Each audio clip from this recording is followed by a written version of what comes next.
Let's play a game of shoot, marry, kill. Are you tempted? Shoot, marry, shag, sorry. Shoot, marry, shag. Shoot, marry, kill. I don't know. Actually, shoot, marry, kill, I've probably got a few suggestions. but the other one, I'm not. I don't know. I tell you what, I'll kill a few sharks. I'm not with you on that one. I reckon, no, they get the shark. There used to be shark fishermen who used it for fish and chips. Get them back out there, for goodness sake. Well, that's what I was just... OK, let's talk about, because that was Joel Nankara. He's a commercial... he's a fisherman. Yeah. You know, he's been talking about not a cull, but lifting those quotas. Yeah, is this something...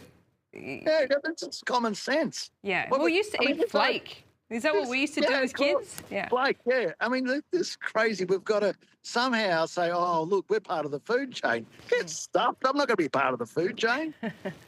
Well, maybe you missed most of that conversation, but he has certainly been on the front foot saying that a cull won't work, but they need to lift the commercial fishing quotas. He's also praised the drones that Chris Minns and his government have announced. There'll be dusk to dawn drones, and that's certainly going to help. But as I understand it, Barnaby, this protection on white sharks is at a federal level. That is not something the states can change. Is that something you're pushing for in Canberra?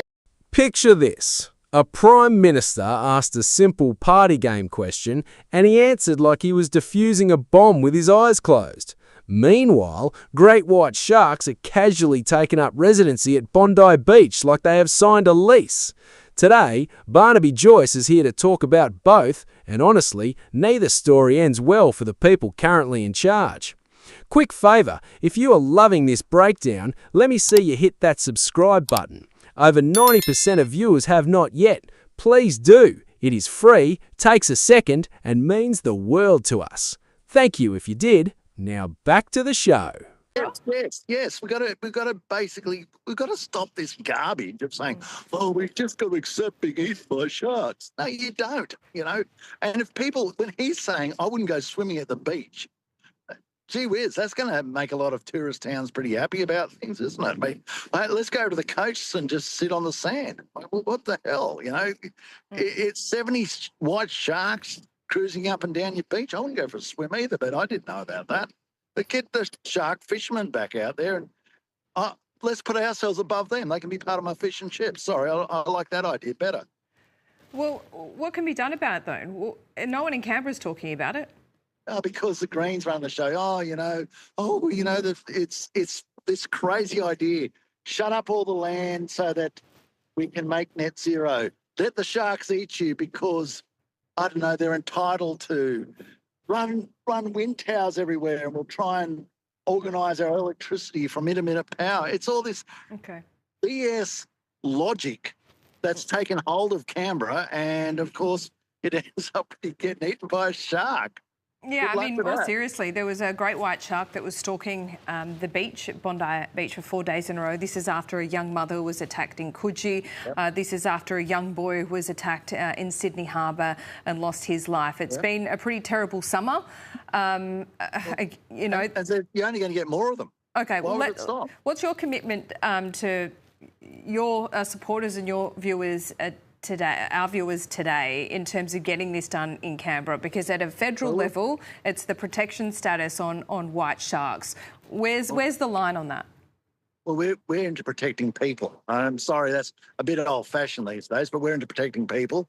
And the best way to deal with that is to reduce the pressure of sharks wanting to eat people by fishing for them. I mean, as the gentleman just said, Mr. Nankara, that if there's only a couple of sharks, well, they're less inclined to be pressured into eating people. But if there's a heap of sharks, they're going to take an opportunity to kill. And that's you when you go swimming, Laura. I just heard you go swimming. Well, if they can't get a seal, they'll get a Laura J's. They both taste about the same. Speaking of things circling with bad intentions, let us talk sharks, because this is where Joyce really puts the pedal down.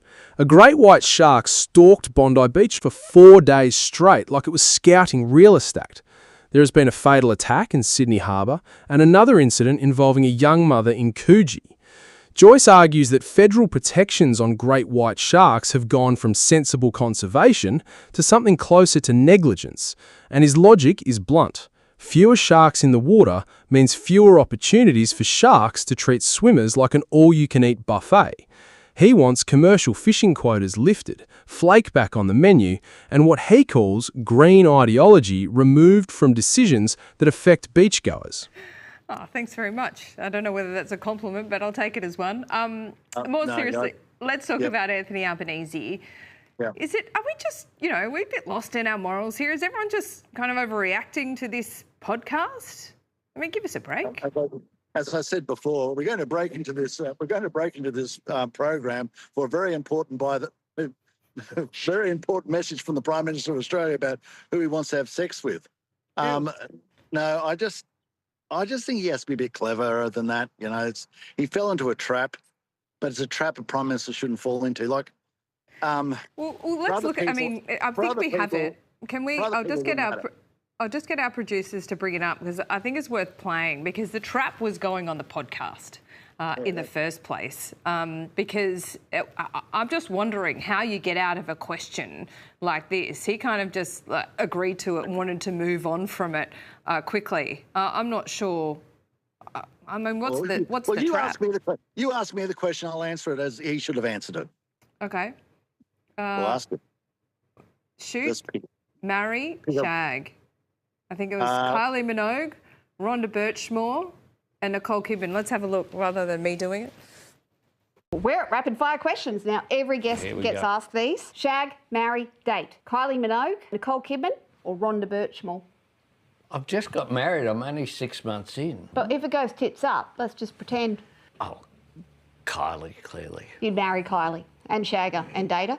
All of the above. All right, it's a triple. She's terrific. All right, that's fair. Your answer, please, sir. Well, I tell you, he's going to have their way with me if I ever say something like that. It would be the Australian people.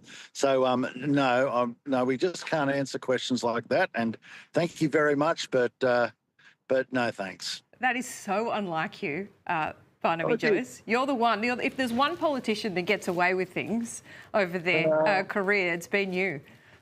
Yeah, but I just think, look, I'm not going to sort of tear him to pieces. I think he just fell into a trap which he shouldn't have fallen into. And it was obvious those people who get very excited about that were going to get very excited about that comment. And there's so many of them. You're about to say feminists. Is that who you're talking about? I didn't say that. I thought about it. Got this close, but didn't say it. Okay. They're going to get really upset with you, and they're so strong in your own party. You have to be really careful about that. I mean, I think those feminists should be reminded that I think Rebecca White had to apologise for being overheard doing a similar thing just a couple of months ago. That was in January as well. So this is non-gendered, if you like. Anyway. Thank you so much for watching. Feel free to drop your thoughts in the comments section.